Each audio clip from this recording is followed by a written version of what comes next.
Rema hari ini, Mazmur 25 ayat 14. Tuhan bergaul karib dengan orang yang takut akan Dia, dan perjanjiannya diberitahukannya kepada mereka.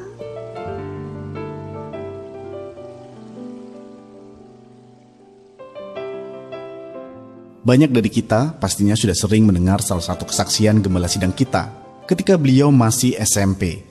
Pastor Obaja mengalami kerontokan rambut yang cukup parah. Banyak cara yang sudah beliau lakukan, tetapi tidak ada hasilnya. Sampai suatu saat, beliau mendengar Roh Kudus berkata, Yesus Sang Penyembuh. Tanpa berpikir panjang, beliau mengambil langkah pertobatan dan membuka hati untuk hidup dalam tuntunan Roh Kudus. Luar biasanya, tidak hanya mujizat kesembuhan yang beliau terima, tetapi Tuhan memakai hidup Pastor Obaja menjadi berkat bagi banyak orang hingga saat ini. Pastor Obaja selalu mengutamakan kebersamaannya bersama Roh Kudus.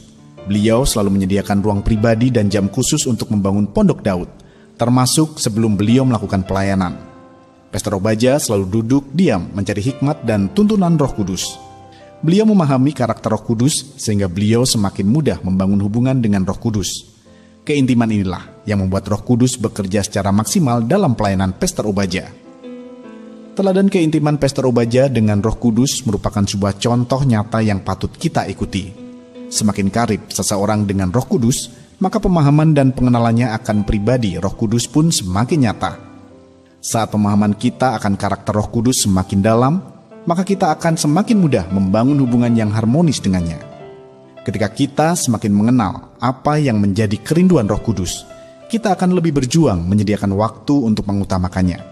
Oleh karena itu, penting bagi kita untuk semakin mengenal dan memahami Roh Kudus, sehingga hidup kita senantiasa ada dalam tuntunan Roh Kudus dan anggur baru selalu dicurahkan dalam hidup kita. Sudahkah Anda memahami karakter Roh Kudus selama ini? Menurut Anda, mengapa penting bagi kita untuk memahami karakter Roh Kudus dalam membangun hubungan dengan Roh Kudus? Bagaimana cara Anda untuk mempertahankan keintiman dengan Roh Kudus? Roh Kudus, kami rindu semakin hari semakin mengenal Engkau secara pribadi. Ajar kami untuk selalu mendekat dan membangun hubungan denganmu. Karena kami tahu, kami memerlukan Engkau dalam menjalani kehidupan kami sehari-hari.